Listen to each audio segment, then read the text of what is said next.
Olá a todos, quero lhes dar as boas-vindas à nossa primeira Masterclass de 2021 aqui na Conversion. As tendências de SEO para 2021 são nada mais, nada menos que 21 tendências e não são tendências exageradas. São 21 porque, de fato, o algoritmo do Google, as estratégias de SEO, as técnicas de SEO, elas estão evoluindo muito.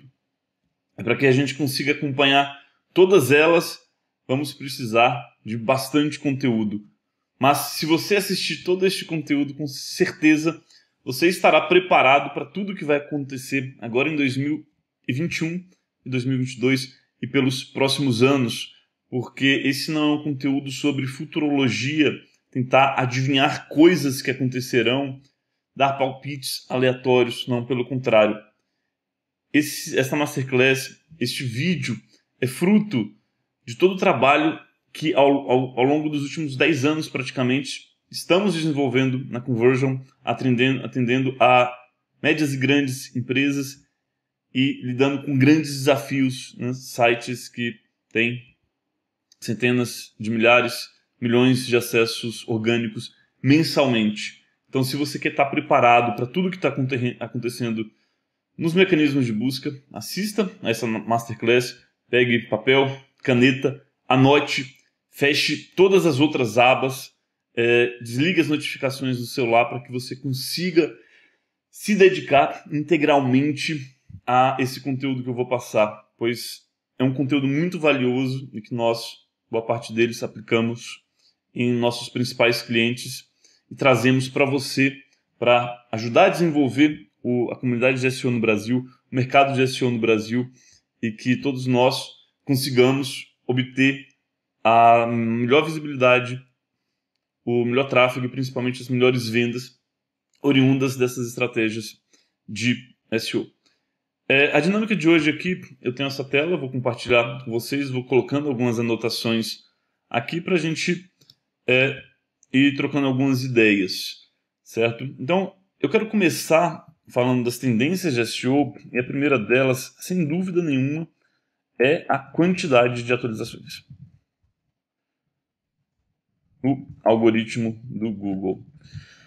No último ano, nós tivemos praticamente a cada 2 ou 3 meses, no máximo, grandes atualizações no algoritmo do Google. Para você ter ideia, em dezembro, a gente teve um core update, que são mudanças mais drásticas, mais profundas no algoritmo do Google, né? O December Update. Você pode monitorar todos os updates a partir dessa ferramenta, dessa página, chamada SERP Volatility. É uma página que a gente acompanha dentro do site da Conversion. A gente tem uma ferramenta que ela monitora cerca de 1000 palavras-chave, se não me falha a memória, diariamente, e a gente vai medindo qual é a mudança de posicionamento delas. Então, sempre que há alguma atualização significativa, né, esse índice aqui de volatilidade, ele sobe. Então, aqui no dia 11 de dezembro, né, ele atingiu 255 pontos, né, a véspera do Natal, dia 22 de dezembro, 307 pontos. Tem uma pequena queda aqui, né, no pós-ano novo, mas aqui no último dia 8, né, esse vídeo está sendo gravado no dia 10 de janeiro, já tivemos uma volatilidade significativa, né? Então, esse é o tom para 2021. Né? O Google ele vai trazer cada vez mais e mais e mais atualizações. E no que consistirão essas atualizações? Vamos lá, até pegando a própria de December Update, o Google passou a priorizar mais sites com conteúdo, né, em detrimento de alguns sites transacionais, né? Então aqui teve bastante impacto transacionais. E o que a gente vai ver? Então o conteúdo ele vai continuar forte, a experiência do usuário, né? Por experiência do usuário, a gente tem que dividir em alguns subtópicos aqui. A gente pode falar do tempo de carregamento das páginas, que é como o Google tem chamado Google Page Experience, dentre algumas outras coisas. A gente pode falar também sobre a intenção de busca. Então, você entender qual a intenção de busca para cada uma das páginas vai fazer com que você construa páginas melhores, né? Então, com tudo isso daqui, a gente tem atuada, né? Vale dizer que o Google Page Experience ele é uma grande atualização, porque a gente vai ter, principalmente, né, que a gente pode destacar dele, é o tempo de carregamento como um critério de posicionamento ou fator de posicionamento. Então, basicamente, os sites que sejam mais lentos, eles poderão perder tráfego, né? E a gente vai medir isso daqui através da Web Vitals, né, que a gente fala um pouquinho mais adiante, tá? Então, isso aqui é super importante. Então, indo para a segunda tendência, né, isso não deve ser novidade para ninguém que trabalha com SEO, é o EAT. O EAT é a abreviação para Expertise, Authority e Trustworthiness. O que basicamente significa? Os documentos do Google, que o Google divulga para pessoas que avaliam sites para fortalecer a inteligência artificial deles, tem centenas de menções ao EAT, que é a abreviação para Expertise, Authority e Trustworthiness. Ele é basicamente o que o Google espera dos sites, certo? Então a gente até passa aqui dentro da Conversion a utilizar todos esses pilares como a nossa metodologia de SEO. A gente chama aqui dentro de SEO Experience, né? Era totalmente baseada nesses 3 pilares, né? Além, é claro, da gente gerar inteligência e gerar performance com todos esses pilares. Tá bom, mas o que seria o Expertise? É a página ser especialista, né? Ser o melhor, mais relevante resultado para aquela consulta. Então, por exemplo, se alguém pesquisa por bicicletas, né, que é um site ou uma página que ela seja efetivamente especialista, que ela tenha uma gama de produtos, que ela traga informações relevantes. Depois, né, a gente vai trabalhar o pilar da autoridade, authority ou autoridade em português, né? O que é autoridade? Autoridade é basicamente como um site, como uma empresa, é reconhecido pelos outros, né? Um pouco sobre a reputação da marca. Autoridade, né, vem do latim outro, alter, né, que significa, né, como os outros falam da sua marca. E aqui entra, por exemplo, né, o que a gente sabe, os backlinks, por exemplo, né, mas está cada vez crescendo mais também a questão de menções, e por isso a assessoria de imprensa é importante dentro de uma estratégia de SEO. A gente pode já até falar direto e indiretamente das buscas pela marca, que é um tópico que nós na Conversion aqui já falamos nos últimos 5 anos. O Brian Dean, né, ele publicou um artigo, né, também falando das tendências de SEO, ele já menciona isso daí. Então, dentro e fora do Brasil, isso está cada vez mais forte. E a gente também vai desenvolver esse ponto de marca, né, mais para frente, que ele está cada vez mais importante. É uma grande revolução em curso. Eu vou falar disso mais adiante, né, principalmente de alguns estudos que nós tivemos no final do ano passado. Então, né, a sua página, o seu site ele vai ter especialidade, ele vai ter autoridade, e falta um terceiro pilar, que é a confiabilidade. Né? Confiabilidade, né? Quais são os elementos de confiança que o seu site traz para transmitir segurança, né, para as pessoas. Então a gente pode ter uma coisa bastante simples, né, e óbvia e necessária, como o HTTPS seguro, selos de segurança como um todo, depoimentos de cliente, né, podem ajudar aqui, né? Então a reputação sua no Reclame Aqui, como o site responde aos comentários nas redes sociais. Então repara que o EAT ele faz um movimento muito importante para o mecanismo de busca que retira o SEO de um campo muito mecânico, muito exato, e ele começa a dialogar com todos esses elementos de uma forma diferente, não tão diretamente. Então, por exemplo, para o site ele está bem ranqueado, ele precisa que a marca tenha autoridade, né? Muito embora o algoritmo de Google, os esforços de SEO eles não estão muito ligados a gerar backlinks de qualidade, principalmente através de assessoria de imprensa. Então o Google ele passa a enxergar os sites de forma mais holística e mais centrado na experiência do usuário. Então o SEO, em absoluto, ele não é mais mecânico. Digo, ele tem os seus elementos mecânicos, ele tem seus elementos técnicos, né? O conteúdo ele continua bastante importante, mas é como são camadas, né? Então a gente vamos anotar isso daqui, né? O SEO ele tem camadas. E para a gente simplificar, eu vou colocar aqui em ordem, né? O SEO ele começou como uma disciplina técnica, né? Focada mais no HTML. Depois ele cresceu para o conteúdo.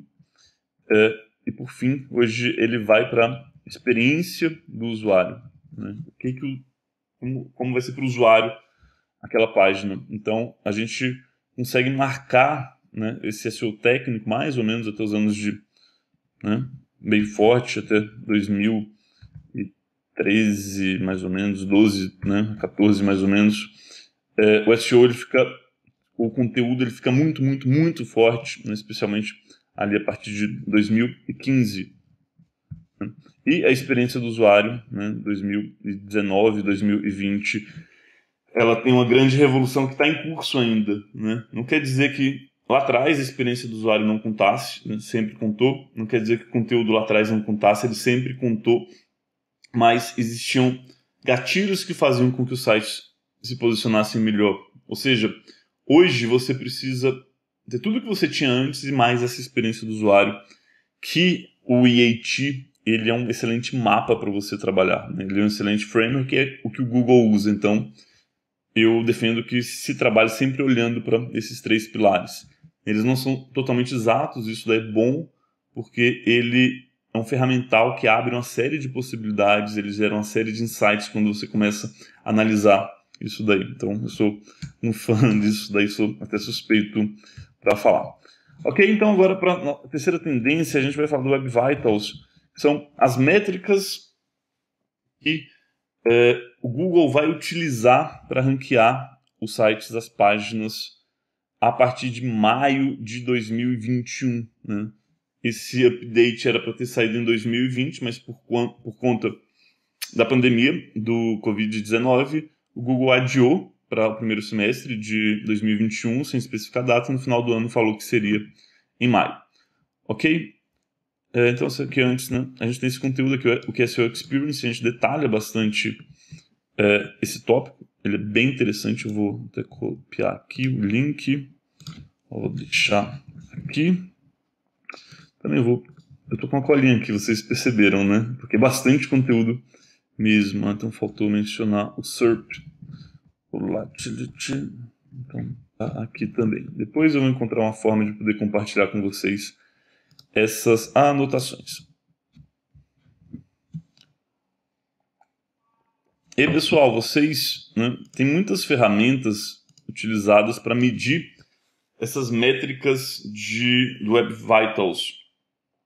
A gente historicamente, né, acho que a comunidade SEO como um todo sempre usou muito o PageSpeed Insights, mas ele tem alguns problemas, né, que o que ele exige como nota muitas vezes é inalcançável e ele não é realista. Por mais que ocorram otimizações, por mais que se melhorem as notas, ele está um pouco distante da realidade. O próprio site do Google ele vai mal no PageSpeed Insights. Ele gera alguns insights, são muito relevantes, mas para ser bem pragmático, eu vou recomendar 2 ferramentas para vocês aqui. A primeira delas é essa GT Metrics ou GT Metrics, que ele tem um plano Pro que eu assino, recomendo, ele não é caro, ele vale bastante a pena. E ele, olha só, consegue fazer monitoramento a partir de São Paulo. Né? Então, você vai medir a experiência do seu usuário no Brasil, não com um servidor de fora. A outra ferramenta é essa Web Page Test, que ele também avalia, né, a partir do servidor de São Paulo. Esse daqui é totalmente gratuito, mas ele tem um problema do delay. Né? Se você for avaliar muitas páginas, ele demora, porque ele tem uma fila de espera. Mas é uma ferramenta muito boa também. Certo? Então, quais são as métricas que a gente vai analisar? Vou voltar para cá. A gente vai analisar o LCP, que é o Largest Contentful Paint, né? Que está aqui. Deixa eu ver se está, né? Digitei certo. E ele deve estar aqui abaixo de 1,5 segundos, né? Ou seja, o que é o LCP? Largest Contentful Paint é basicamente o principal conteúdo do seu site, né? A maior parte do conteúdo do seu site. Pode ser uma imagem, pode ser um texto, pode ser a vitrine do seu e-commerce, né? E para o Google ele deve carregar em menos de 1,5 segundos, né? É um tempo muito rápido, mas é muito importante que se consiga isso daqui, né? O GTmetrix, eu falo em português mesmo, quando a gente fala por aqui, ele vai avaliar isso daí. Depois, também a gente vai ter o TBT, que é o Total Blocking Time, que é basicamente quanto tempo a página leva para ser interativa, né? E aqui, olha só, ele vai trazer aqui também a ideia que seja, né, 0,515 segundos, né, 150 milissegundos. Por fim, a gente vai ter o CLS, né? Ele é um pouquinho mais complicado. Cumulative Layout Shift. Basicamente, diz sobre como o seu site é estável, né? Como o seu site se mexe, né? Então, se o seu site se mexer, né, os elementos trocarem de lugar, esse índice ele vai subindo. Ele não é sobre o tempo de carregamento. De modo geral, os sites não vão ter tantos problemas com isso daqui. Eu vou aproveitar aqui e mostrar Speed não. Page Experience, né, que é esse novo update do Google. Então, o Google ele lançou um GIFzinho, ele fala aqui, ó, sobre o CLS, né? Olha só, olha esse GIF na tela. Olha como o botão ele vai trocar de lugar, olha só, e aí ele proporciona uma experiência que não é positiva, entendeu? Então é basicamente sobre esses tipos de modificações, pode acontecer muito com banners de sites, né? Essas coisas como um todo. Eu vou também deixar esse artigo sobre o Page Experience tá aqui. Então, pessoal, a gente vai usar essas duas ferramentas para avaliar os sites, né? Através dos próprios relatórios que o GTmetrix traz aqui, né, você consegue entender o que precisa melhorar. Então, olha só, esse aqui é o site nosso, né? Ele está com um grade B, né, que é bom, é muito bom. E todas as métricas aqui elas estão verdinhas, né? Então, sei lá, você pega... Nossa, tem muito site, eu já peguei site com 17 segundos aqui no LCP. Isso vai passar muito no código HTML, de modo geral. Ele vai trazer aqui as sugestões que ele tem para melhorar. Então, por exemplo, a gente tem aqui ainda para melhorar, olha só, uma imagem que tem 713 KB, né? Imagem até que desnecessária, poderia ser diferente. Né? Outra imagem bem grande aqui. Né? E são os erros comuns dos sites que a gente sabe que tem, mas aqui o índice está, de modo geral, bom. E quando a gente tinha começado isso daqui, ele não estava bom. Todos os índices estavam amarelos ou estavam vermelhos. Né? E vale aqui também para o Web Page Test, né? É o mesmo teste realizado na mesma data. Então esses dois são verdinhos aqui. Então sempre ele vai destacar o Web Vitals aqui. Né? E para ele o Total Blocking Time deu 0,32 segundos. Né? Tá amarelo, tem um alerta ali quando deveria ser 0,15 segundos. Certo? Pessoal, então isso aqui é uma disciplina muito técnica do SEO, né? Então a gente tem uma volta de um SEO mais técnico ali, mais ligado com desenvolvimento para que os sites, as páginas, elas carreguem mais rápido, ok? Então aqui não tem muito segredo, é muita documentação, é conseguir isso aqui, pelo amor de Deus, consigam isso daqui, né? E tem muitas soluções no mercado para melhorar o Web Vitals, que está causando problemas de indexação. A gente acho que até fala um pouquinho mais adiante isso daí quando a gente falar de JavaScript e SEO, né? Porque o JavaScript ele é uma solução rápida para isso. Se vocês quiserem dar uma olhada depois como está o site nosso, né? Talvez muitos de vocês usem o WordPress, a gente usa o WordPress. O WordPress está se tornando também uma solução complexa, tá, pessoal? Provavelmente mais para frente a gente faz algum conteúdo, né, num eventual novo site da Conversion. Hoje eu próprio já questionaria o WordPress, hoje a gente roda em WordPress. Estão surgindo soluções que são melhores ou integrações usando o WordPress sem o front-end, através de bibliotecas de React, né, como o Next.js, mas eu falo um pouquinho disso mais adiante. Mas atenção com o WordPress que ele tá, né, ele deixa os sites lentos e usa isso aqui de benchmark, usa o site nosso como benchmark que pode te ajudar. Certo, pessoal? Então a gente sai dessas atualizações mais técnicas e a gente vai para uma outra ponta, né, que é a experiência do usuário dentro da página de resultados de busca do Google. Eu já deixei separado ali adiante, mas vamos anotar o que a gente vai ter, né? A gente cada vez mais vai ter as chamadas SERP Features, né, que são elementos dentro da página. Então, quando a gente pegava uma página do Google clássica lá atrás, ele basicamente tinha os resultados de buscas, né, e só, né? Claro, os anúncios. E hoje em dia, né, cada vez mais tem elementos dentro da página do Google e a gente tem um movimento que é muito, muito, muito importante aqui. Isso está crescendo muito, muito, muito, né? Nos últimos anos cresceu, vai crescer cada vez mais. Que o Google, o que ele quer?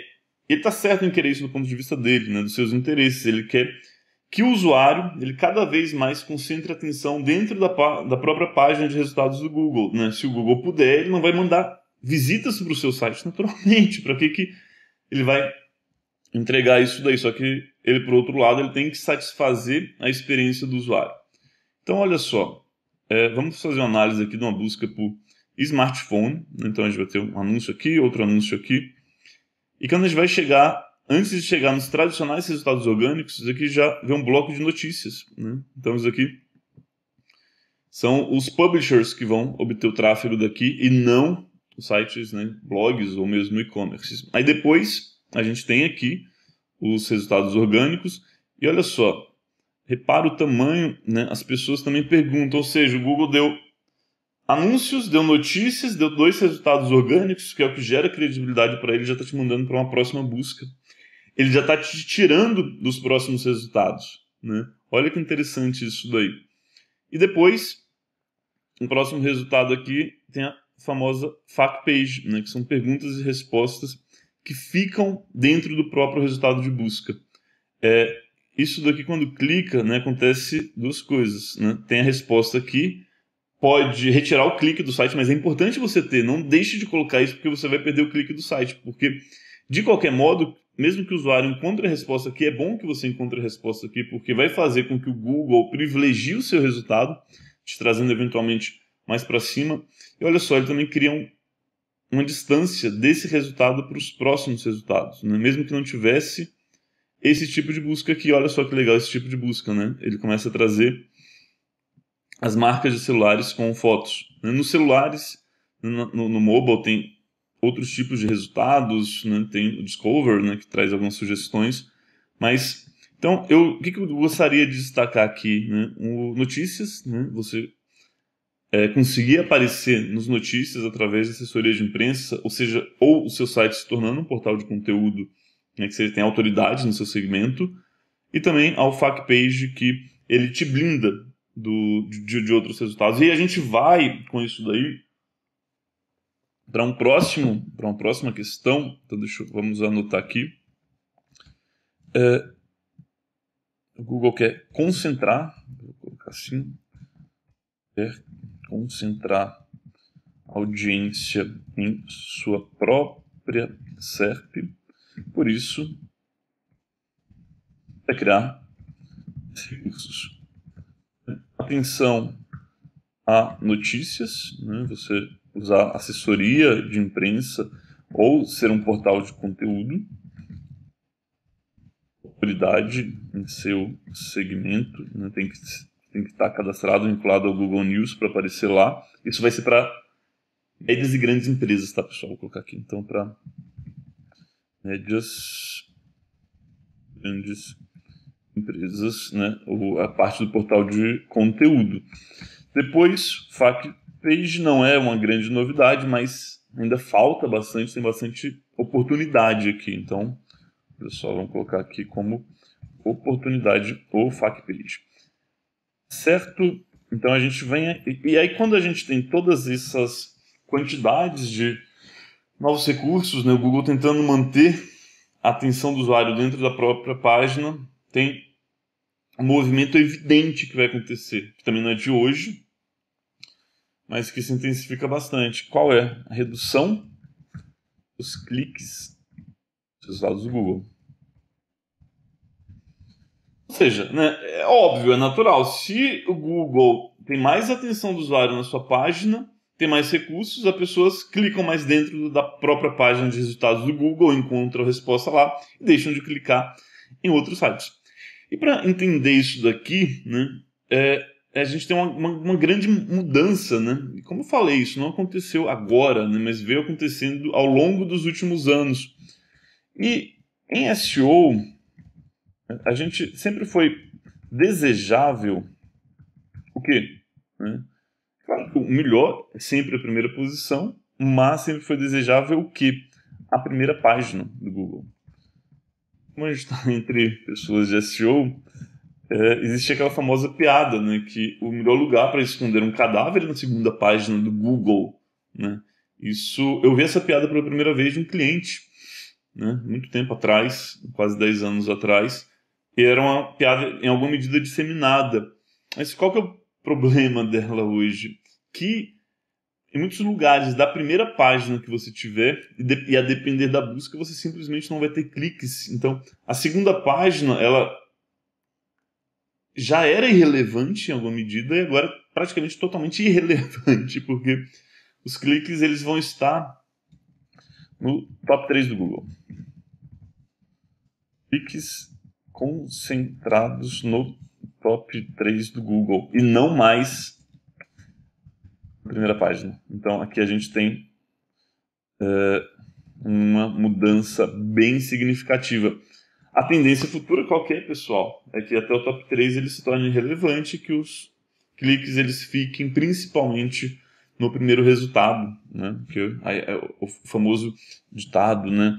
Winners takes it all, né? O vencedor vai pegar tudo, vai ser tudo dele, né? Mas é claro que isso é uma coisa mais futurística, tá? Mas a gente tem que trabalhar com isso daí. A gente está vendo as tendências de SEO em 2021, mas tem que pensar nos próximos anos também e tomar decisões pensando nos próximos anos. É por isso que eu estou fazendo aqui uma masterclass para conseguir explorar esses tópicos todos com você. Então, eu tenho uma planilha aqui onde a gente consegue analisar. Deixa eu carregar aqui. Diminuir. Olha só. Isso aqui é, pessoal, uma estimativa que a gente tem feito, né, principalmente sites transacionais, né, que não entra tanto blog, né, ou portal de notícias. A gente, dentro da Conversion, nossa experiência maior com sites transacionais que geram vendas ou geram leads em alguma medida, né? O lead não é propriamente transacional, mas, né, a maioria dos nossos clientes eles têm uma venda a partir do site, usam os sites para vender. E a gente faz uma estimativa de palavras concorridas, né, de mercados concorridos, na verdade, do CTR. Né? O CTR, como você deve saber, é a taxa de clique e a gente tem aqui um dado por posição. Então, olha só, né, isso aqui não é de um site específico, é de uma média do que a gente tem trabalhado aqui. Então, na primeira posição, o CTR está em 9%. Nesse CTR já foi 30% na primeira posição. E olha só, na segunda posição, né, até com FAQ page, né, quando o cliente está na primeira posição e tem um FAQ page, distancia mais do segundo lugar. E ele já cai, né, para 30% aqui, né, às vezes mais, né, cai para 6%. E depois ele cai uns 50% na terceira posição. Então é muito drástico isso daqui. E aí na quarta posição, né, só 2,5% de clique, né, se é uma busca long tail, né, talvez nem tenha clique aqui praticamente, né, 2, né, quando você... Isso daqui no Search Console, tá? São dados do Search Console. Quando sai do Search Console vai para Analytics, né, que tem uma quebra que é natural, esse número fica ainda maior. Então olha só, pessoal, como é que vai chegando aqui ao final das buscas, né? Eu vou mostrar uma análise, eu não tinha preparado ela. Deixa eu mostrar aqui, montar um gráfico de pizza aqui para vocês, né, verem como, né, esse aqui é o top 3, tá, pessoal?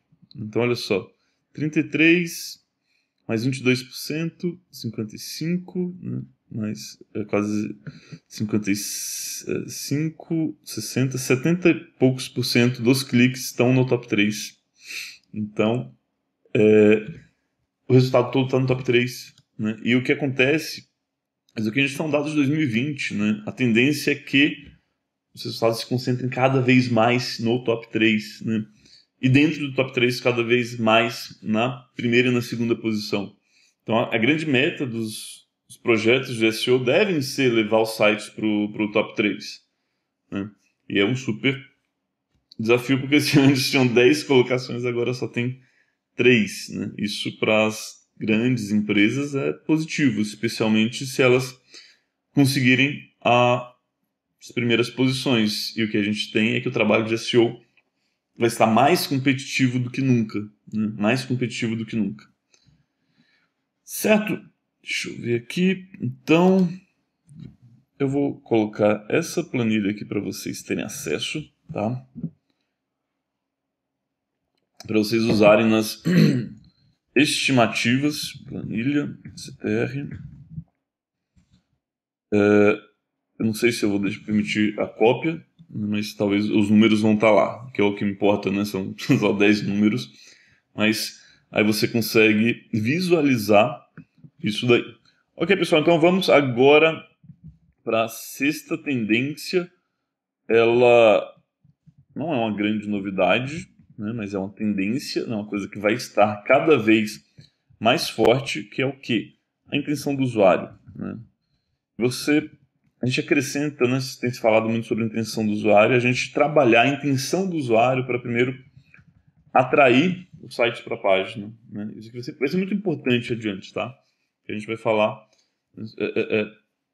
sobre como o Google, né, ele está concorrendo com você, né? Ele está concorrendo pela atenção do usuário, assim como você. Ele não é simplesmente mais um fornecedor de tráfego, mas depois a gente fala disso, tá? Então, você vai ter que usar a intenção do usuário para atrair. A gente tem 2 pontos aqui. O primeiro deles é sobre a inteligência artificial. Né? O que a inteligência artificial é capaz de saber? Ela é capaz, ou cada vez mais, vou colocar assim, cada vez mais é capaz de identificar a qualidade de uma página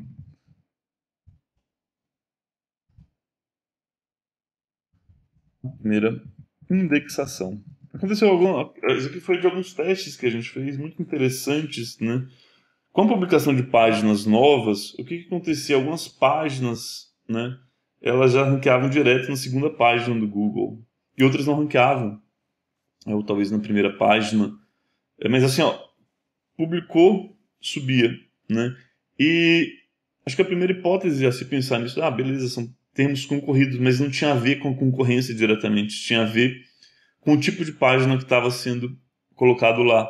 Ou seja, hoje a inteligência artificial, ela evoluiu bastante, vai evoluir muito mais ainda. Baseado no histórico de buscas, ela é capaz de saber a qualidade de uma página ao indexá-la pela primeira vez, né? Ou pelo menos ter uma boa tendência, um bom palpite, vamos chamar assim, palpite não é o melhor termo para inteligência artificial, mas ela é capaz de prever, né, a provável qualidade de uma página antes mesmo de saber. Né? Então, e aí isso seria futurologia. Né? No futuro você não vai fazer buscas, né? O Google vai saber o que você quer mesmo antes de você pesquisar. Isso sim vai ser uma próxima revolução das buscas, mas isso está muito à frente, porém a gente começa a ter elementos disso, é importante a gente trabalhar com isso daí. Tá? Então a gente vai trabalhar muito com a intenção do usuário. O Google sabe o que a pessoa deseja, o que a pessoa procura, o que a pessoa quer, e muitas vezes aquilo não está nos sites que estão lá. Ou estão, mas pode ser ainda melhor. Então você tem que olhar para essa experiência do usuário, tentar entender as coisas.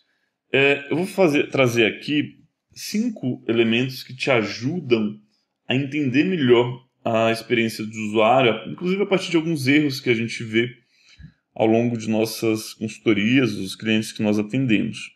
Então, sei lá, imagina uma palavra aqui, sei lá, mouse, certo? Estou com o mouse aqui do lado.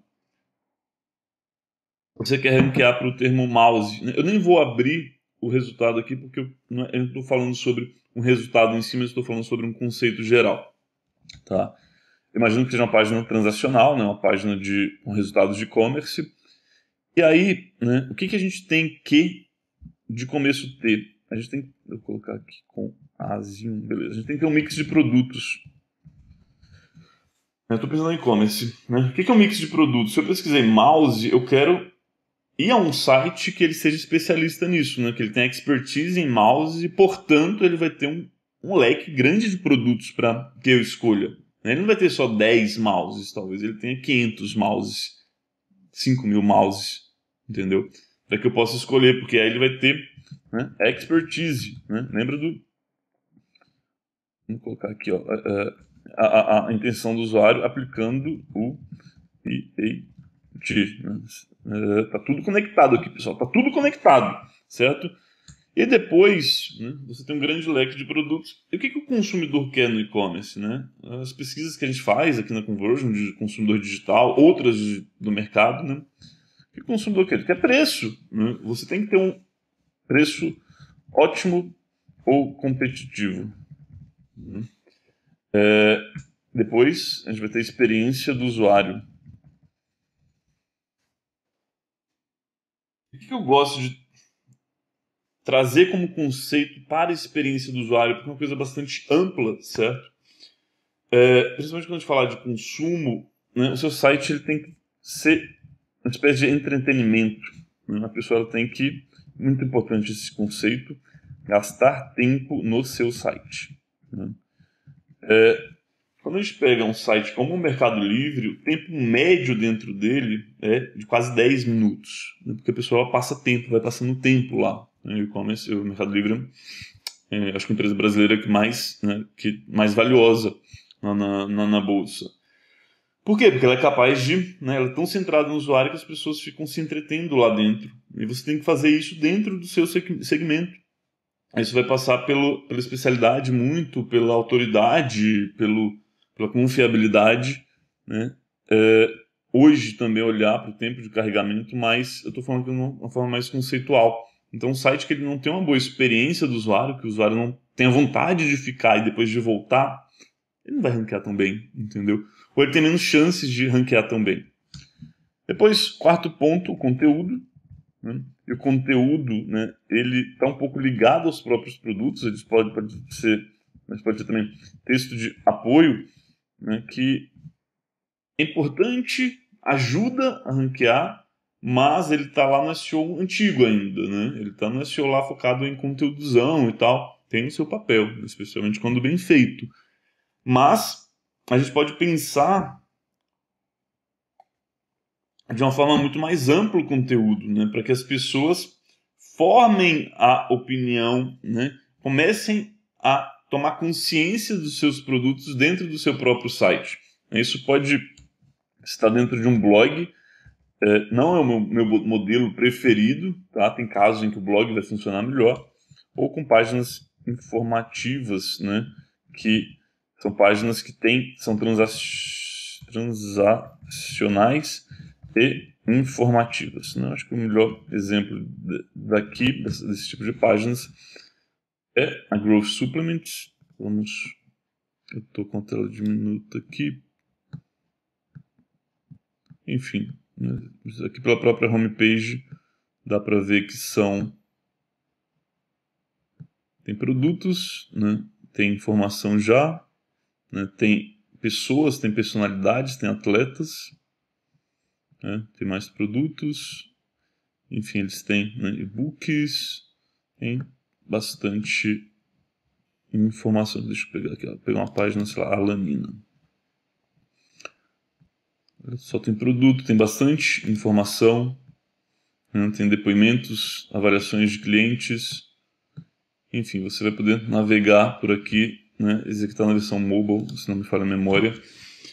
Vai ter muito conteúdo. Um outro site que também é muito bom de conteúdo é o site da Apple. Né? Só que eles fazem conteúdo sobre os próprios iPhones, com copywriting muito bom. Vamos colocar aqui copywriting. Não tinha planejado copywriting aqui também, mas ter o copywriting, né, que fortaleça a experiência do usuário acima, né, que faça com que as pessoas queiram navegar dentro do seu próprio site.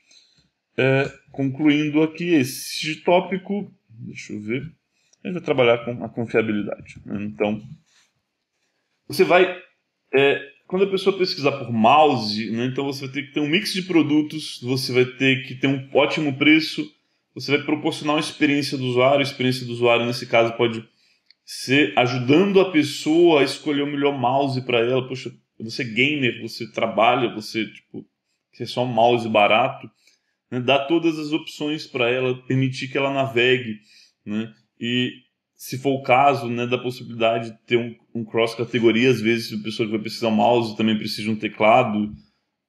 Então, você permitir que ela, né, gaste tempo no seu site. No fundo, é sobre isso, mas que ela também consiga resolver a dor dela muito rápido, né? Ela clica, olha, melhor mouse para esse caso aí, você vai lá, compra agora, acabou. Ou seja, você tem que contemplar jornadas do cliente diversas e ter caminhos fáceis para todo mundo, né? E tornar isso visível através de marcações de SEO, né, da sua estratégia de SEO também.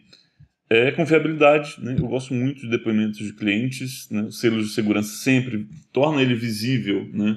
Muitas vezes, até se você é um grande player, né, não é porque você é uma marca muito grande que todos te conhecem, as pessoas às vezes tomam decisões assim, o site vai ser mais seguro, né? Então é importante trabalhar sempre elementos de confiança, ainda que você seja grande. Se você for pequeno, médio, então, nem se fala. Sempre, sempre, sempre tenha isso daí. Então, pessoal, com esses 5 pontos aqui, você consegue saber o que é importante ter dentro de uma página, né? E a unidade de trabalho de SEO são as landing pages, são as suas páginas estratégicas, né? E a gente vai agora, né, para o SEO técnico. Ano passado, eu fiz um vídeo, né, com um título polêmico, com a intenção de chamar a atenção, falando que o SEO técnico morreu. Mas era para chamar atenção. Depois, dentro do vídeo, eu explicava que o SEO técnico obviamente não morreu, mas para puxar para a experiência do usuário, que no ano passado já se desenvolvia. Mas o SEO técnico, ele continua importante, e ele tem um viés hoje pelo qual se deve olhar, que é menos, né?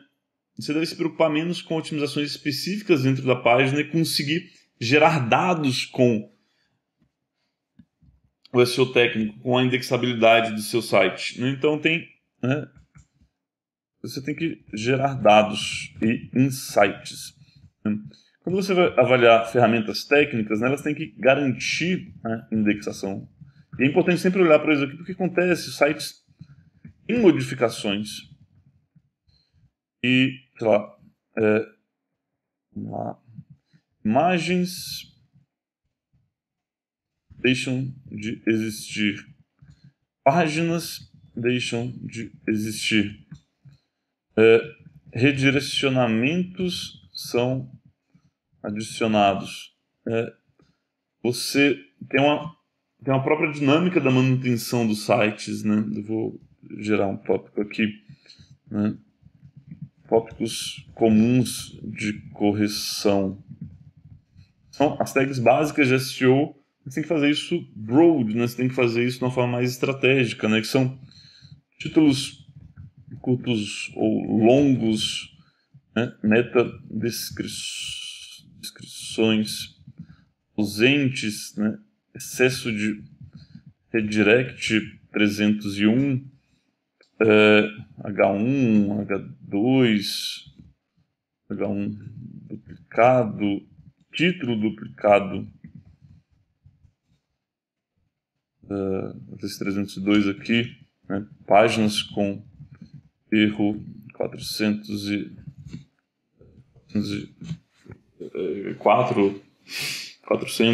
Então são coisas assim que você vai olhar em massa e você vai reparar que sempre tem erros, entendeu? Então tem que encontrar aqui no SEO técnico a justa medida, né, entre o que é necessário para uma saúde do site e o que é uma obsessão desnecessária, né? Porque às vezes, né, se torna uma obsessão desnecessária e não está lá o ganho principal, né? Mas não olhar para o SEO técnico pode né, deixar algumas oportunidades ou perder ranqueamentos por causa de bobeiras, por causa de erros que acontecem, né? Isso hoje em dia já não acontece tanto, mas lá atrás, né, o que eu não vi de, né, desenvolvedores que iam subir o site, subiam a versão de homologação e subiam com noindex. Já vi muitos sites ser desindexado por isso. Esse erro não acontece mais, mas acontecem muitos outros erros, né? E a dinâmica de atualização da tecnologia está muito mais alta, então eu preciso ter bastante atenção com isso daqui. E aí tem algumas ferramentas, né, são as clássicas de mercado. Eu gosto bastante, tenho usado bastante ScreamFrog. Não saiu, né, mas existe uma Greenflare, que é uma versão gratuita, né, que eu particularmente achei ela muito pobre de insights. A ScreamFrog é muito boa e tem conexão com Search Console, com Analytics, com Ahrefs, né, traz bastante dados, né. O importante do SEO técnico é ele estar orientado a dados, né, você lidar com sites grandes, né. Se o seu site for pequeno, né, deve estar muito bem mapeado, mas não deixe de fazer esta revisão técnica com frequência. Tá algum site, compartilhar com vocês dentro da Conversion, a gente está disponibilizando para os nossos clientes um portal de SEO técnico com os dados de indexação, né, de melhorias que podem ser feitas regularmente, né, isso de uma forma automatizada, que é importante para você não perder tempo com isso aqui, porque o SEO, pessoal, ele está cada vez mais atividades para serem feitas. As atividades, elas cada vez geram menos resultados, porque o CTR está cada vez menor, total da página. Então a gente tem que ser muito bom em gerar insights e automatizar os processos, entendeu? E aí, dito isso, a gente vai para um tópico agora mais polêmico. Vamos lá. 8º ponto, novo mindset do SEO. Eu já dei um spoiler ali atrás. Mas o que é esse novo mindset? O SEO está sofrendo uma grande revolução, uma grande transformação ligada à performance. Eu lembro que, acho que em 2012, mais ou menos na época do Open SEO, aquele curso gratuito, o curso, talvez o maior curso de SEO de todos os tempos no Brasil, nessa época eu falava muito que o profissional de SEO ele deve ser um parceiro do Google, porque ele ajuda o Google a ler melhor a web, né? O Google tem aquela missão de organizar a informação do mundo, então os profissionais de SEO tinham esse papel e o Google os premiava gerando tráfego, né? Era uma relação, acho que muito boa, tinha os seus problemas e tal, mas era uma relação muito boa. Só que o que acontece hoje, né? Tá muito claro que o Google não quer mais mandar tráfego para os outros sites. O Google quer que as pessoas fiquem dentro do seu site. Então, eu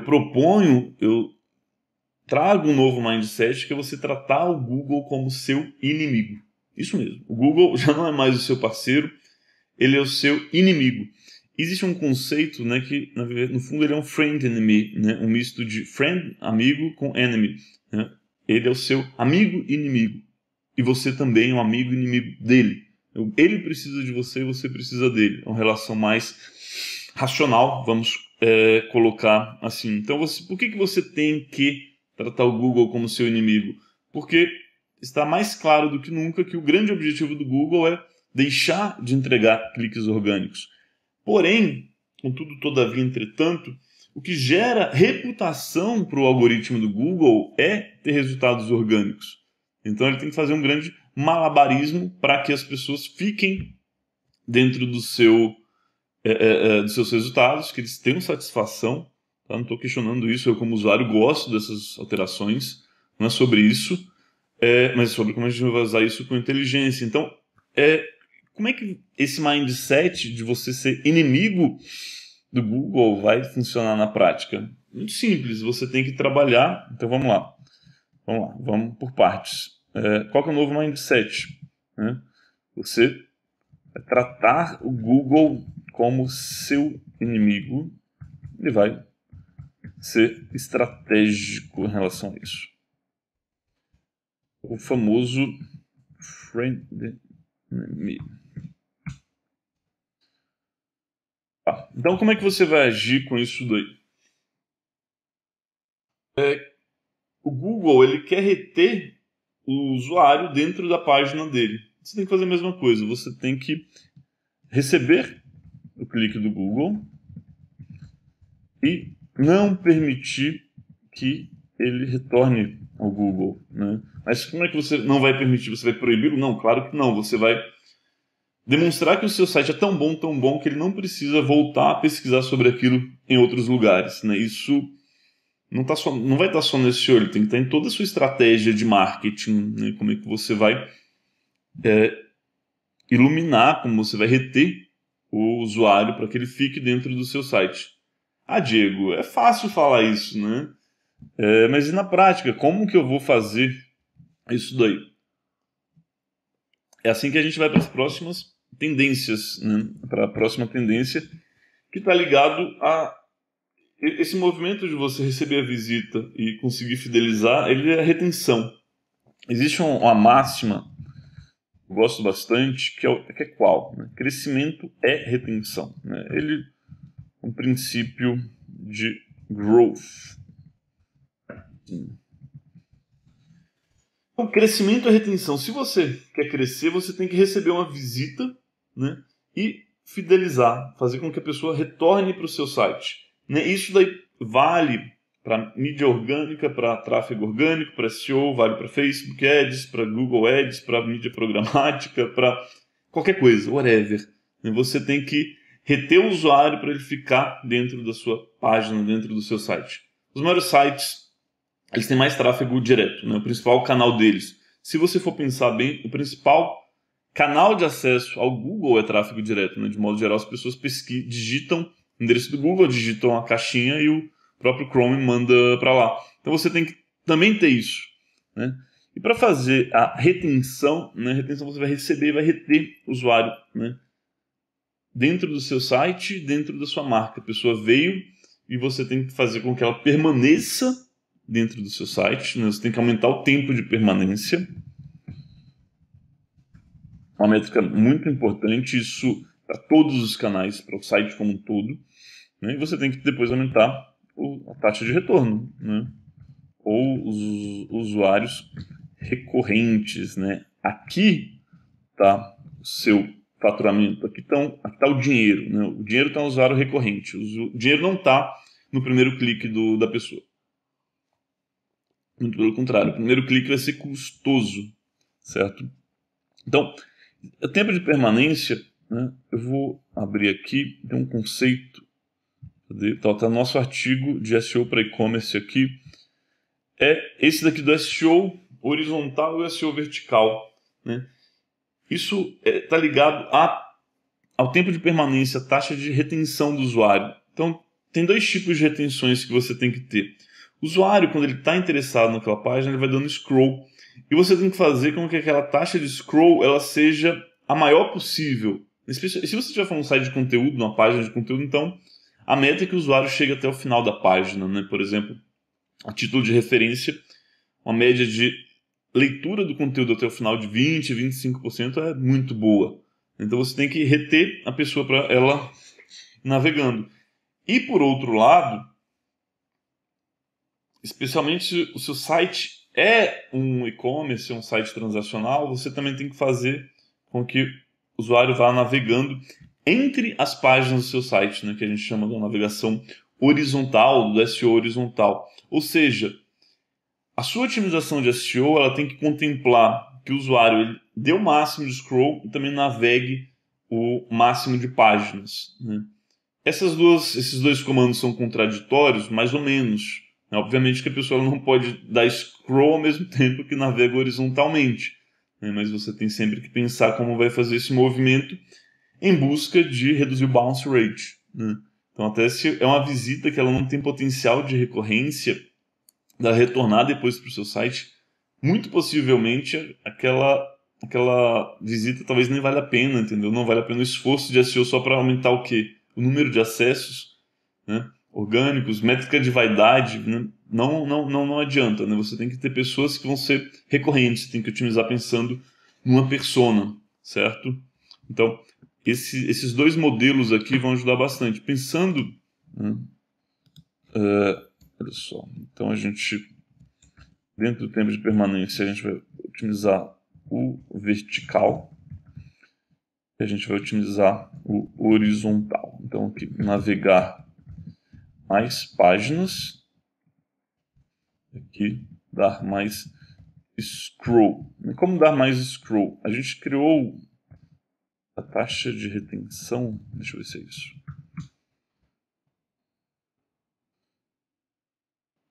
Isso, olha só, é uma planilha, né? Que você divide o seu site, a sua página em blocos, e com esses blocos você vai medindo através do mapa de calor qual que é a taxa de retenção, e ela tem as contas aqui, né? Então quando você percebe que, olha só, qual que é a perda relativa maior, né? Seção C e D, está perdendo bastante usuário, você entende o que pode melhorar ali. Isso daí costuma, né, surtir bastante resultado, né? Costuma ajudar bastante. E a taxa de páginas por sessão, enfim, vai estar muito ligado àquilo que eu tinha falado lá atrás, né, de como o seu site como ele gera entretenimento, como ele é divertido você navegar dentro dele, né, como em alguma medida viciante você navegar dentro do seu site. Certo? Então, muita atenção à retenção do seu usuário, né, porque crescimento é retenção. Olhe para usuários recorrentes, né, e quando você começar a olhar para usuários recorrentes, você vai perceber um padrão muito, muito, muito interessante, que é qual? Vamos para a décima tendência, que são buscas pela marca, né? Quando o usuário é recorrente, ele costuma, de modo geral, fazer buscas pela sua marca. E você pode reparar, se você tiver um site minimamente médio a grande, que cerca de 70%, 80% das suas vendas, das suas conversões, elas virão através de buscas pela marca. Por quê? Porque a pessoa ela não compra, né, da primeira vez que viu, né, pesquisou. Assim, se o ticket for baixo, tudo bem, né, mas se a pessoa está pesquisando, se ela está descobrindo a sua marca, geralmente ela vai comprar através da marca. Ela pesquisou, encontrou o produto ou serviço, a solução que ela espera, e depois ela busca pela sua marca para encontrar. E as vendas como um todo, elas estão cada vez mais complexas, estão cada vez mais demoradas para acontecer. Então você tem que ter um funil, e a melhor forma de ter isso daí é aumentar as buscas pela marca, que está totalmente ligado ao ponto anterior. A gente vai reter os visitantes, as pessoas, né, primeiro navegando, gerando entretenimento, e a gente tem que gerar gatilhos que façam com que as pessoas depois queiram voltar a seu site. Então, a gente vai ter um novo SEO aqui. Deixa eu ver como eu coloco isso, né? Vou chamar de SEO para buscas de marca. Isso daqui é o futuro, isso daqui é a tendência, né? Tem que pensar aqui como aumentar as buscas pela sua marca, né? Aqui está $1 milhão. Deixa eu mostrar aqui um cliente nosso. Você pode fazer isso pelo próprio Google Trends, tá? Olha só, Gran Cursos, né, que está um concorrente deles. Repara como o concorrente deles tinha crescido bastante, né? E aí, né, especialmente no ano passado, né, foi um ano de pandemia, um ano difícil para todos os segmentos. A linha vermelha ela cai bastante e a azul ela vai subindo, né? E culminando aqui agora, né, numa inversão da posição de mercado, né, onde o cliente nosso ele está à frente do concorrente, né? São dados prévios ainda porque a gente está no começo de janeiro.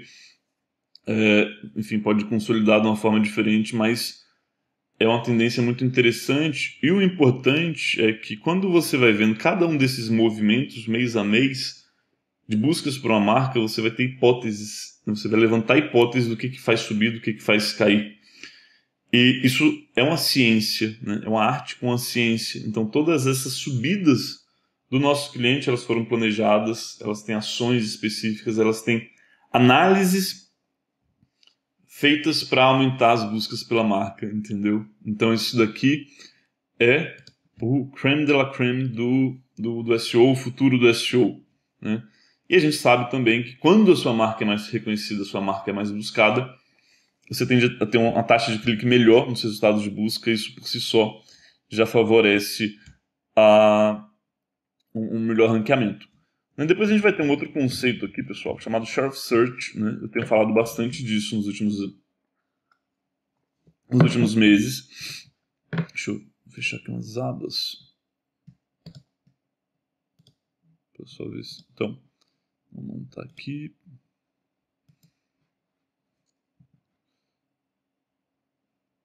Tá dentro dessa planilha ainda. O que é o Share of Search, né?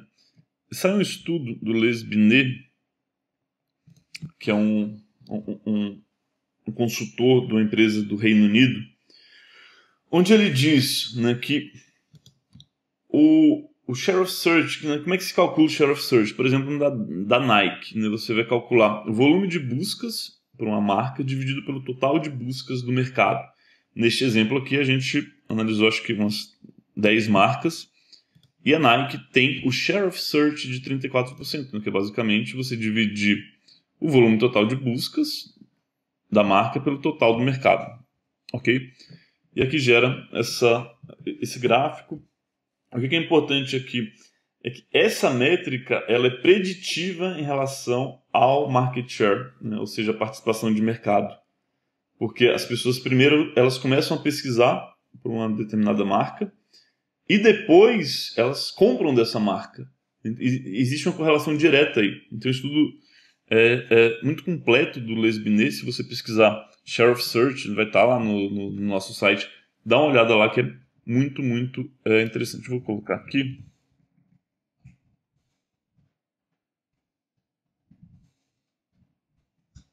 E por fim,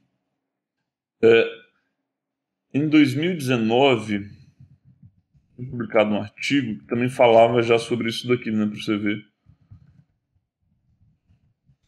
como é um tópico relevante, né, para a gente aqui, que a gente reflete sobre isso bastante nos últimos anos, né? Que é demand creation, que é como criar demanda para sua marca, né? Isso aqui vai passar por coisas que não são só de SEO, tá? Mas é importante o profissional de SEO olhar para isso daqui e entender como está a demanda de buscas pela marca, ok? A gente sai agora desse tópico super, né, fora da caixa para muitas pessoas, inédito para muitas pessoas, e vai para um outro tópico que é sobre JavaScript. Né? Como eu tinha falado anteriormente, o que está acontecendo? Né? O tempo de carregamento está cada vez mais importante, né? A gente sabe, mais importante, e o JavaScript ele carrega mais rápido. Né?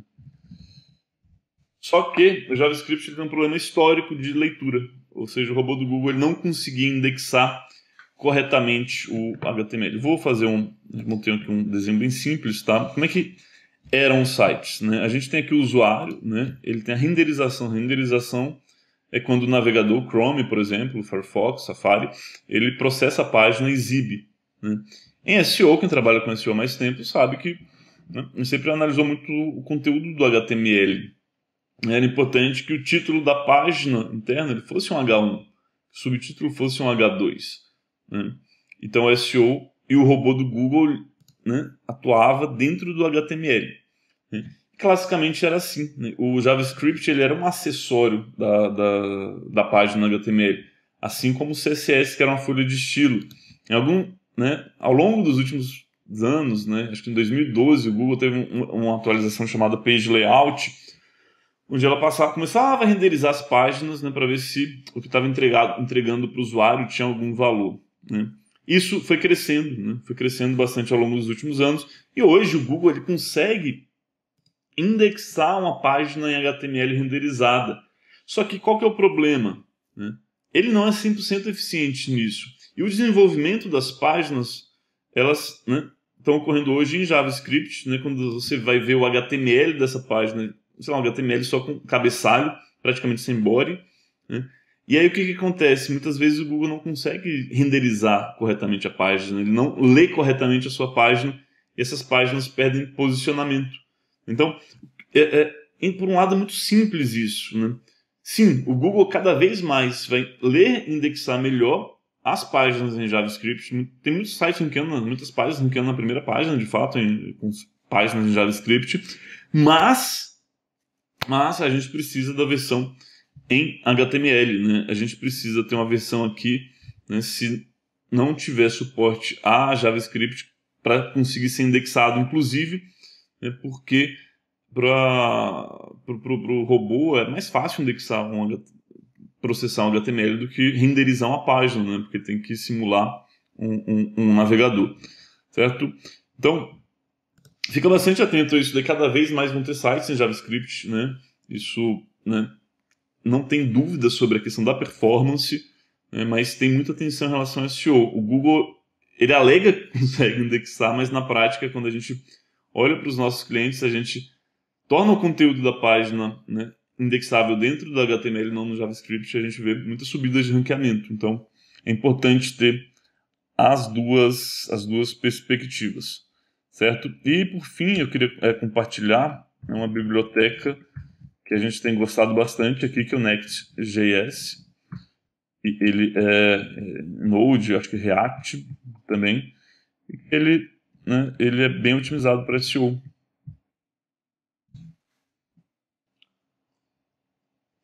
Então ele consegue trabalhar muito bem essa entrega das duas páginas sem perda de performance. Então, se você está em desenvolvimento, etc., dá uma olhada no Next. Ele é bem interessante.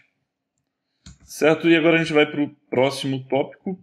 Damos uma reviravolta aqui e falar como backlinks continuam importantes, né?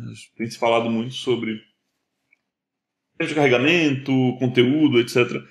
Mas os backlinks, autoridade de domínio de página continuam importantes. A gente fez esse estudo aqui em 2020, né? E a gente vê que claramente tem uma grande correlação de autoridade de domínio e ranqueamento. Esse estudo a gente fez com, acho que 1.000 palavras-chave, 8.000 URLs mais ou menos, né, de e-commerces. Vamos entender, em termos concorridos, quais eram os fatores de ranqueamento que mais apareciam. Eu vou pegar aqui o link para compartilhar com vocês depois. Quando a gente vê a autoridade de página média, a autoridade de domínio médio da primeira página é 70, super alto. Né? A gente sabe, né? Quem trabalha com SEO sabe que é concorrido. Quando a gente vai ver a autoridade de página, agora sim de página, a gente vê que tem uma correlação que ela começa em 15,16, vai decaindo muito pouco, né? E depois dá uma subidinha aqui na 10ª posição para 12,98, ou seja, tem correlação direta, né? Então, vou colocar aqui em e-commerce concorrido, BA médio, primeira página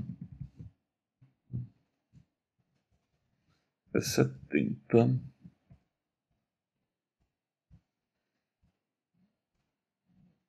Tudo completo aqui. E o PA vai de 15, em média. Certo? Então, pessoal, não caia nesses papos de que link building, de que links não contam, mas eles contam muito, entendeu? E mesmo em mercados concorridos, né, você pode ter casos em que ambos os sites otimizaram mais ou menos da mesma forma, com a mesma qualidade, e um bom link ele vai fazer diferença, tá? Não compra links, não troca links. Nossa senhora, eu tenho visto muita gente trocar links, isso é perigoso, isso vai contra as diretrizes do Google, pode vir a acarretar algum tipo de punição. E eu sou defensor de um modelo de assessoria de imprensa para a conquista de backlinks, e a gente entra aqui uma nova tendência que é o Data Driven PR. O que é o Data Driven PR? É a assessoria de imprensa orientada a dados, certo? Assessoria de imprensa orientada. Tá muito legal esse tabzinho, né? Que ele economiza um tempo, né? O Google, às vezes, né, ele sabe o que a gente quer dizer. No Gmail também. É sensacional. E o que é o Data Driven PR? Né? Olha só. Assessoria é a melhor forma de conquistar links. E a melhor forma de ter pautas publicadas é gerando dados, né? Porque isso é o máximo que a gente vive aqui dentro da Conversion, que é um fato, né? Apenas Um fato com dados é notícia. Então, o jornalista, quando ele vai publicar alguma matéria factual sobre qualquer coisa que esteja acontecendo, ele precisa ter dados para embasar o que ele está dizendo, né? Ele precisa ter, de onde vem esses dados? Ele precisa ter estudos, pesquisas, análises, né, etc. Quando uma empresa faz uma pesquisa, essa empresa, essa organização pode ser uma FGV, pode ser um Ibope, ou pode ser o seu negócio. No seu negócio ele pode ser expert, né? E olha só como é que a gente vai conectar, né, com o IAT. Né? Ele vai ser expert em um recorte específico do mercado e ele vai gerar autoridade para a marca através de aparição na imprensa. E essa autoridade ela vai ser revertida em links. Então a gente amarra todas essas coisas. Né? E também o fato de você aparecer na imprensa gera em grandes veículos, etc., grandes sites, gera confiabilidade para o seu negócio. Então, com isso daqui a gente amarra um ponto muito importante. A gente sabe que o gargalo de SEO sempre foi o link building. Já se faz assessoria de imprensa com dados há bastante tempo, pelo menos aqui dentro da Conversion, mas isso daqui vai ficar cada vez mais forte e todo mundo, né, toda empresa um dia vai ser um instituto de pesquisa também. Né, ou pelo menos toda empresa que seja líder do seu segmento. E dá para fazer isso de várias formas, e vale dizer aqui que esses links conquistados, né, serão links para fortalecer o domain authority. Depois você vai precisar de criar uma estratégia para esculpir sua autoridade para chegar nas páginas mais importantes. Né? As pessoas falam, mas conteúdo é muito mais importante. Quando você tiver conteúdo e data-driven PR fica ainda melhor. O próximo é um tópico muito rápido que a gente vai passar, né? Que é atenção ao mobile SEO. O Google indexa mobile first desde acho que julho, né? Desde 2009, acho que é julho. Mas, olha só, eu estou produzindo esse conteúdo para vocês através do meu computador.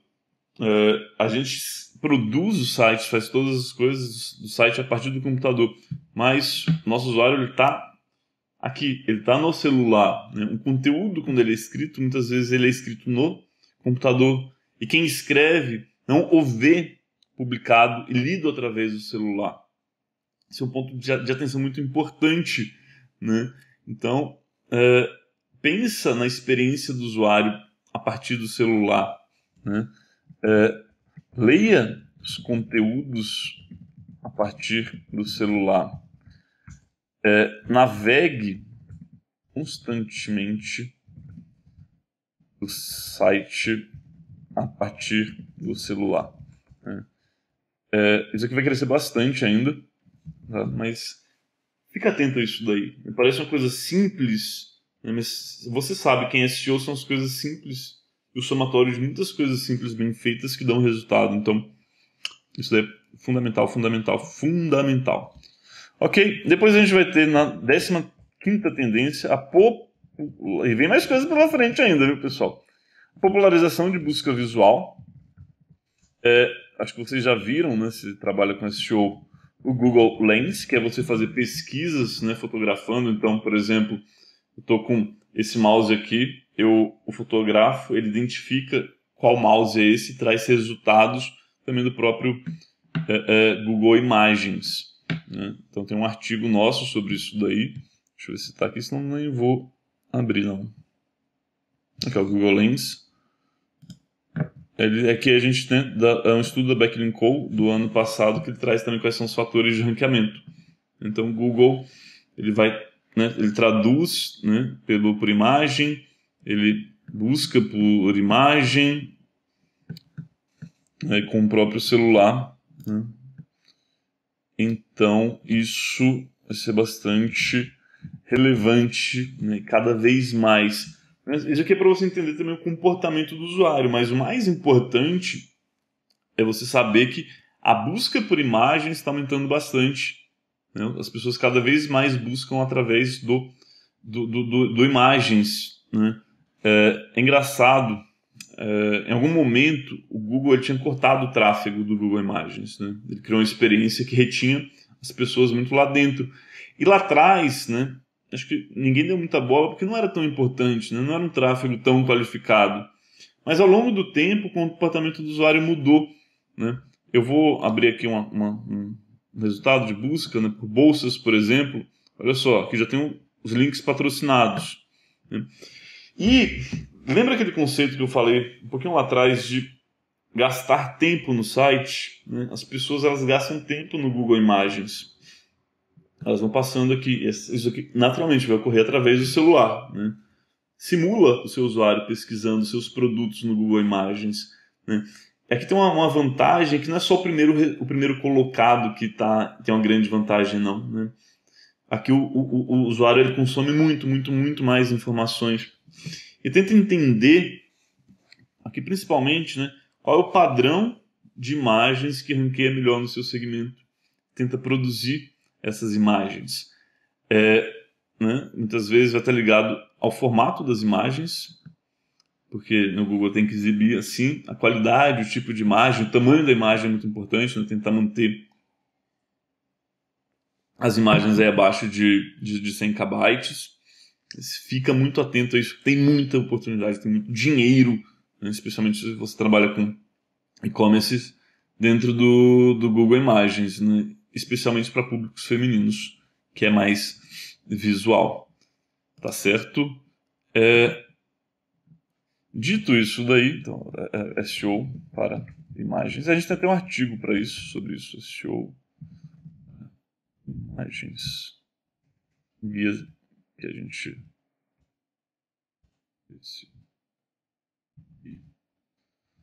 Eu vou colocar aqui.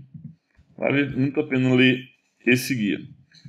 Só agora a gente vai falar de um movimento que está acontecendo muito no Brasil, que é a internacionalização das empresas. Para muitos players, o Brasil começa a se tornar um país pequeno, né? E, embora seja o maior país da América Latina, existe um mercado consumidor na América Latina cada vez maior. Então, é cada vez mais natural que players eles saiam do Brasil buscando mais mercado na América Latina, especialmente líderes de segmento. Então, existe uma tendência que a gente está vendo de internacionalização do SEO, né, de pensar o SEO não só para um país, mas para pensar para um continente, por que não para o mundo todo. Então, o princípio para isso daí, né, isso vai começar a crescer agora e nos próximos anos vai aumentar cada vez mais, né, você ter sites multi-idiomas, né, ligados, claro, à atuação do negócio. E como a gente sabe que os negócios eles não têm fronteiras, né, você vai poder começar a atender em todos os lugares, especialmente se tiver tecnologia, né? Se for e-commerce, você pode pensar uma forma de distribuição, por exemplo, na América Latina ou na Europa, né? E levar produtos locais para lá, né? Ter presença da sua marca lá. Existe aqui um plugin do WordPress, né, que a gente até já utilizou, chamado Gtranslate, que ele é prático. Ele não é o melhor, né, mas ele dá um boost assim, nas traduções. E, em alguns casos, ele consegue gerar tráfego local de outros países, especialmente em países onde há carência de conteúdo, né? Então, para e-commerce, isso não vai ser nada útil, né, ou não vai ser tão útil, mas porque você não vai vender, né, se você não tiver uma operação, um negócio local. Mas para sites que tenham conteúdo pode ser bastante útil, especialmente se for de nichos bem específicos, né? E interessante até que alguns conteúdos traduzidos eles são capazes de receber links, né? Então às vezes isso pode até ser uma estratégia de link building, mas um plugin com tradução automática, né? Se é uma tradução automática é limitante, né? Então assim é mais um ponto de partida, mas não se sustente só a partir disso daí. E aí agora, né, falando ainda muito de estratégia de negócio, vamos falar de custo de mídia paga. Mas, Diego, o tráfego do SEO é gratuito? Sim, o tráfego do SEO ele é gratuito. Os esforços para alcançar as primeiras posições não são gratuitos, né? E o que acontecia? As companhias elas sempre viam os canais de forma bastante isolada. Mas qual que é a problemática disso? Que a gente tem que se concentrar na pessoa e não no canal. Então, por exemplo, a sua persona, quando ela faz uma pesquisa no Google pela sua palavra-chave, pega a palavra mouse, por exemplo, que a gente tinha utilizado recentemente nesta Masterclass, se você está no primeiro resultado do pago, né, a pessoa não vai clicar de novo no orgânico, né, porque não faz sentido, certo? Então, e se você está na primeira posição do orgânico, será que você precisa estar na primeira posição do pago também? O que ocorre, e a gente tem feito algumas análises consistentes sobre isso daí, e varia de mercado para mercado, é que há uma canibalização do clique orgânico quando o cliente, quando a marca anuncia no pago também, né? Então, é importante olhar para o mecanismo de busca como um todo, você começar a quebrar as barreiras de SEO e busca paga. Não, é busca, você tem um usuário que está lá, ele está no pago e no orgânico, e quando você está bem posicionado no orgânico, você compra no pago, você está perdendo tráfego, né? Você, em alguma medida, está jogando seu resultado para baixo, ou potencialmente jogando seu resultado para baixo, porque você está reduzindo o seu CTR. E aí, quando a gente entrar em custo de mídia pago, então vamos lá, né? Analisar canibalização de keywords pagas em orgânicas, né? O usuário não vai clicar nos dois resultados. Se está bem posicionado no orgânico, reduzir custo de mídia paga encontrando o ponto ideal, né? Aí você tem que encontrar o ponto ideal, isso, né, bastante cálculo, enfim, não é tão simples assim. O segundo ponto, né, qual é? Até 80% dos custos de mídia estão onde? Estão em palavras de marca, né? Ou seja, a empresa ela gera buscas pela marca, ela tem uma estratégia de branding que faz com que o usuário goste da experiência e ele vai retornar. E aí você paga, principalmente para o Google, uma parte significativa da sua verba de mídia para o usuário simplesmente comprar na sua loja. Não faz sentido, entendeu? Não faz sentido. Vou só dar um exemplo aqui. Quando a gente, olha só, o Mercado Livre, ele não compra a palavra de marca dele. Ele não compra, porque a pessoa já quer acessar o próprio site. Os grandes players, eles pararam de comprar a própria palavra de marca, especialmente na Exata, porque não faz sentido você comprar, gastar tubos de dinheiro com tráfego que já ia para o seu próprio site. Então, esse tráfego deve ser orgânico, certo? E, no caso do Mercado Livre, acredito que não, mas em muitos mercados, né, vai ter uma verba significativa da sua verba de mídia indo para tráfego de marca. Isso não deve acontecer, né? Aí a pessoa fala, mas se eu não comprar, o meu concorrente vai comprar. Existe uma decisão da Justiça de São Paulo que proíbe concorrentes de comprarem a sua marca, né? Isso é tratado como concorrência desleal, ou desvio de clientela. Então, tem esse artigo aqui, você acione, então, o seu advogado para resolver essa questão, né? Porque você vai conseguir economizar bastante dinheiro com isso daí e também fazendo uma integração melhor de mídias pagas e orgânicas, você vai conseguir ter uma maior eficiência do seu tráfego, ok? Então, olha para a sua persona, vê como ela pesquisa, entende onde você pode reduzir custos de mídia, porque muitas vezes os players, as empresas de mídia ganham dinheiro no clique que já seria seu, né? É fácil, não é fácil, mas é extremamente estratégico, né? Se a empresa investe, por exemplo, R$250 mil por mês e metade, né? Coloca R$200 mil e, para simplificar a conta, e metade disso está em tráfego de marca, né? Dá 1,2 milhões no ano. É um ponto de atenção bastante grande. Não são poucas as empresas que passam por isso daí, não. Tá? Então existe uma decisão da justiça favorável a que concorrentes não comprem a sua marca, que é o grande gargalo que faz com que outros você acabe, ou sua empresa, ou seu cliente acabe investindo nisso daí. A gente vai agora no próximo tópico, né, que é o SEO para vídeos. Você sabe, isso não é de hoje, né, mas durante a pandemia, pessoal, o YouTube ele cresceu 20%. Né? Aqui, ó, são dados da SimilarWeb Pro, né? Eu estou pela limitação do dado. Cadê? Está recarregando aqui.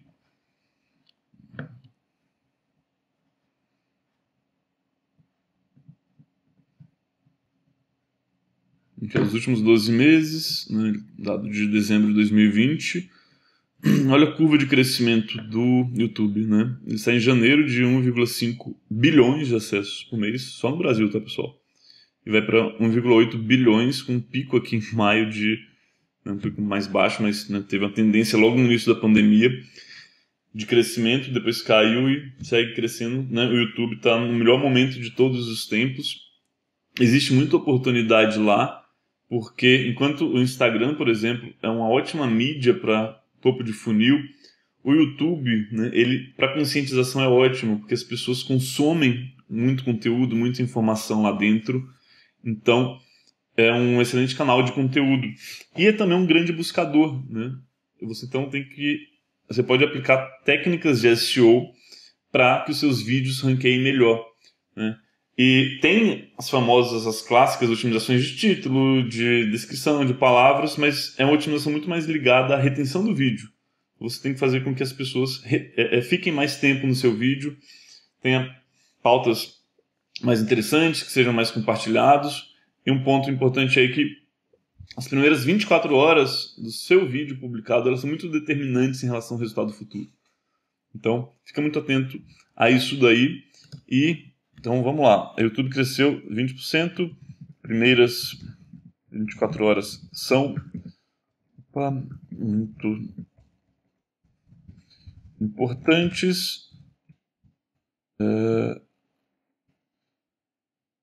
Melhorar uma retenção dos vídeos para ranquear melhor e utilizar as tags e preparar boas pautas, né? E dentro das tags e o snippet, né, entra também a miniatura. Enfim, aqui é o geral, não vou entrar no detalhe disso daí, mas fica muito atento porque o YouTube não para de crescer, né? Então, olha só, o que a gente está vendo aqui, pessoal, é que os conhecimentos de SEO eles estão extrapolando a clássica caixinha, né? O SEO está cada vez mais fora da caixinha, né? Vai ter buscas em todos os lugares, né? Cada vez mais vai ter buscas. E um canal de busca, né, que já está bastante forte, né, são as lojas de aplicativos, né? As empresas cada vez mais estão investindo em aplicativos. Tem algo interessante sobre os aplicativos, qual é? É quando a pessoa tem um aplicativo e ela usa, ela para de ir no concorrente, entendeu? Então, para as empresas terem aplicativos, se os aplicativos forem bons, é uma vantagem incrível. Então, a gente vai otimizar, né, para as palavras mais importantes, né, as mesmas do site, muitas vezes. Vai otimizar para as categorias, né, nas quais o aplicativo se insere. E tem eu já precisei bastante disso, né? Tem uma plataforma aqui chamada AppTweak, né, que é muito legal ela, né? É bem completa, né, é paga, mas vale bastante a pena para você otimizar os seus aplicativos para a App Store, para Google Play, né, fazer traqueamento de palavras, enfim, ele também traz alguns checklists de otimização. 20ª dica, né, a penúltima dica, qual é? Isso daqui é um pouco de futurologia, mas é possível. E caso isso daqui não venha a ocorrer, né, usa esse racional para pensar em todos os outros lugares que tem buscas e são relevantes e não são o Google, né? Que é o SEO para Instagram. Isso mesmo. Instagram, né, a cada ano cresce mais, é um canal ótimo para consumo. E hoje as buscas você basicamente pesquisa por pessoas, por locais e por hashtags. O que acontece? Em algumas contas de Instagram já houve um teste, né, de quando você pesquisa uma palavra-chave, ele faz a pesquisa dentro do próprio conteúdo do próprio post. E caso esse teste ele venha para a prática, isso pode mudar bastante a dinâmica do Instagram e até a demanda dos profissionais de SEO. Né? Porque no Instagram você tem muitos lançamentos de produtos, a forma de lançamento lá é bastante forte, e isso faria com que o Instagram ele fosse mais autossuficiente, o que demandaria, né, estratégias de SEO para o Instagram. Eu acho que seria muito bom para o usuário, por isso eu trago como uma tendência, né? Isso está um pouco no terreno da futurologia, mas caso venha acontecer efetivamente, pode mudar bastante, né? Especialmente no mercado de lançamentos, né? E o Instagram ele tem um formato de conteúdo que é muito legal. Eu, pelo menos, eu gosto bastante mesmo. Então você vai ter, né, isso aqui é uma possibilidade, né, de haver buscas por conteúdo e não hashtags. Vai poder eventualmente indexar, né, descrições de posts de conteúdo, né? E, né, pode ser um excelente canal. Ok, e agora a gente chega à 21ª dica, não é a menos importante, sobre muitos aspectos, pode ser a mais importante de todas, e por isso ela ficou por último, que diz respeito a equipes de trabalho, né? Quem está assistindo a essa Masterclass, alguns trabalham em agências, alguns são curiosos, né? Mas de modo geral a gente tem uma nova formação de equipes que vai ser baseada em squads ou variantes dela, né? E ela vai começar, historicamente, né, você pega uma agência de propaganda, ela tinha os seus departamentos, né, de mídia, de criação, de planejamento, etc, etc. Numa agência de SEO, nós, fala da Conversion, falar de como a gente tinha uma área de conteúdo, a gente tinha uma área de link building, a gente tinha uma área de homepage de desenvolvimento, a gente tinha times de SEO. O que a gente percebeu? A gente percebeu que para ter eficiência a gente precisava ser ainda mais ágil, né? E com isso daí mudar o mindset. Então, a Squad, ela entra dentro do conceito de metodologias ágeis, de Scrum, né, etc. E isso é uma tendência de gestão do mercado, né? São tipos de gestão que têm menos controle, dão mais autonomia, melhor para as pessoas, né? Porque elas conseguem se engajar, elas conseguem se envolver mais dentro dos projetos. E por outro lado, o SEO está cada vez mais complexo, né? Você vê que, né, a gente tem aqui 21 tendências que são muito importantes para 2021 e exigem profissionais muito diferentes. Então, o SEO também exige profissionais diferentes, multidisciplinares, olha só. Então, a gente vê aqui 4 perfis, né? Vou colocar aqui, né? Devia estar colocando em alfabética. B, agora vai para C. 4 perfis de profissionais de SEO. Mas aqui, mais para exemplificar, podem ter variações, você pode ver de um jeito diferente.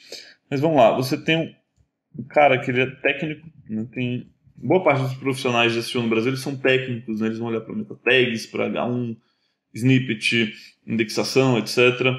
Né? Isso é importante, mas não é tudo. Depois, você também tem muitos profissionais de conteúdo, né, que, poxa, isso também é importante, assim como técnico, mas não é tudo. E aí você tem, né, profissionais, né, que são bons de planejamento de estratégia de SEO e user experience, né, poderia estar separado isso daí. Isso é importante, mas também não é tudo. E você tem também o profissional que ele é analítico, né? Nem todo profissional de SEO, na verdade a maioria dos profissionais de SEO não são analíticos, né? Mas a análise é muito importante, né? Então, com esse time de profissionais complementares, né, ou a maioria dos problemas de um projeto de SEO, eles são bem encaminhados, e essa equipe de trabalho, ela trabalha em conjunto em projetos diferentes, o que dá para o profissional, né, a possibilidade dele agir, né, de ele trabalhar naquilo que é a competência principal dele, e dá para os clientes dentro de uma squad a possibilidade de ela ser atendida de uma forma multidisciplinar, né, por profissionais complementares que vão agir, vão trabalhar em cima dos seus problemas, né? E o modelo de squads, ele, né, quem trabalha em grandes empresas, né, todas as empresas estão migrando para isso daí porque é muito mais ágil, é muito mais efetivo para a empresa, para quem trabalha, e vai todo mundo na mesma direção, com mais autonomia, com menos controle, com mais propósito, e para atingir mais resultados e ajudar todo o desenvolvimento do mercado, entregar valor para o consumidor, né, de agir diante dessas grandes mudanças do algoritmo do Google. Então, pessoal, agradeço a paciência de vocês. Eu espero que vocês tenham curtido esse conteúdo. Então, deixa em algum lugar aí do vídeo o seu comentário. Eu sei que foi uma aula, uma masterclass bastante longa, mas também acho que bastante importante para a gente conseguir desenvolver tudo que está acontecendo nesse mundo do SEO, e não tenho dúvidas de que 2021 vai ser o ano mais intenso de todos os tempos para quem trabalha com SEO, para quem recebe tráfego orgânico, ou seja, para todo mundo. Então é isso, um ótimo ano para vocês, fiquem com Deus, um abraço e até o próximo vídeo.